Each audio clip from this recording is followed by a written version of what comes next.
TBTL. Hey everybody, welcome to another edition of Hey Dummies. My name is Andrew. I gotta be honest with you, this is the second take of this video. I felt like I was blabbing. I got caught in the middle of a sentence and I just had to stop the recording and start over. So I will tell you one thing that you missed in that first recording, which was me oiling up for this video today. That's right, I am all oiled up. I found my little vial of Egyptian musk scented fragrance oil. Here, I'll do another little dab here. Literally, the smell of this stuff puts me in a good mood. I was a little grumpy today.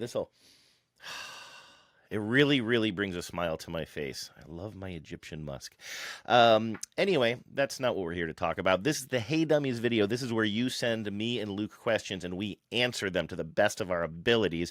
You can send us questions via email. Andrew@tbtl.net is my address. You put Hey Dummies in the subject line. Dave in New York City did that. He said, what was your childhood or teenage item that you just had to have, but then when you realized you had to pay for it yourself, you figured it wasn't worth it? Mine was Levi's Buttonfly 501 jeans. I needed those jeans until I had to pay for them myself, and then I figured that the extra money did not make my butt look amazing, so I just bought a regular pair of jeans.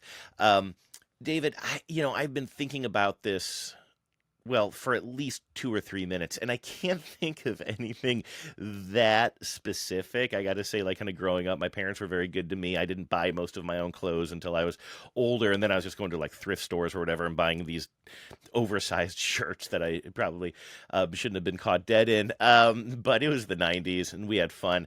And so there was not a lot that I sort of wanted for, but I do remember, and boy, I'm going to tell this the best I remember it, although as I contemplated, I wonder if I have all the details right, including the price of this item. But I remember my friend Tony, who I've mentioned on the show many times. He was a good friend of mine growing up, and his dad was a really fascinating guy, and the type of guy who would just like light up a room when he walked into it. A very just a sui generis person. I don't know how to describe him other than to say he was a really big, larger than life character. He was a jeweler. For example, I remember we'd go over to his house in the country. We lived in the country. He lived a few miles away.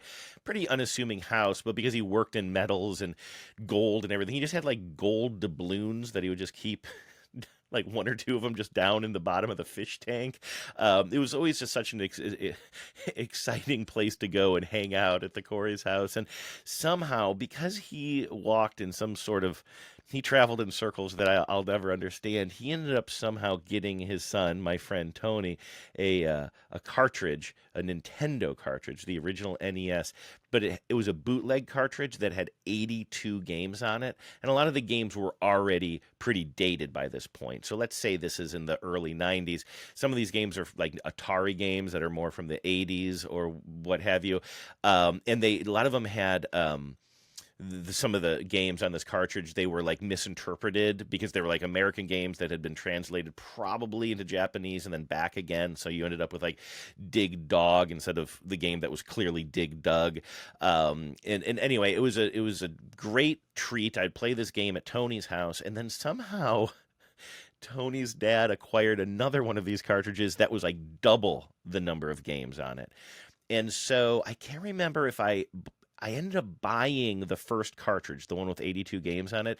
I ended up buying that. I feel like I bought it from Tony's dad, like literally. And I think I paid a pretty penny for it.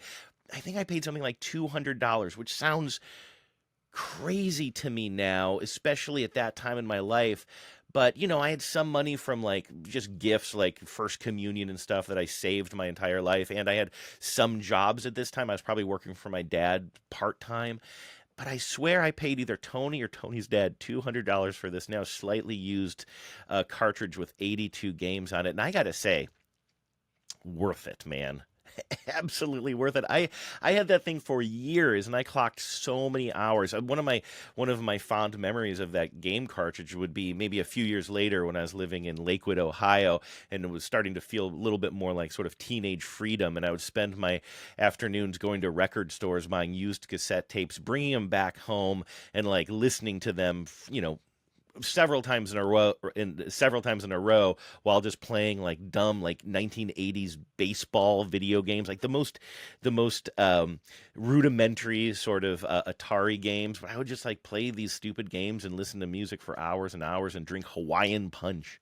Very fond summer memories of me playing this game. So anyway, that's not a thing that I longed for and then backed out of buying. I guess it's something that I actually just ended up buying. And I might have some of the details of that story wrong, but anyway, that's how I remember it. And unfortunately, it has kind of a sad ending. Well, Mr. Corey passed away. That's definitely the saddest ending. But also, I don't know what happened on a much less serious level. I don't know what happened to my Nintendo. The last time we moved, I had a box that had my original NES and my little like kind of like suitcase, my little traveling case that had all of my Nintendo cartridges in it. And I didn't have that many cartridges. I probably had about 15 to 20, but one of them was the special bootleg cartridge with 82 games on it. And it got lost in one of our moves, either in the move into this house or the previous move. I just have no idea where it went, and I saved that thing pretty meticulously, so that's kind of a bummer.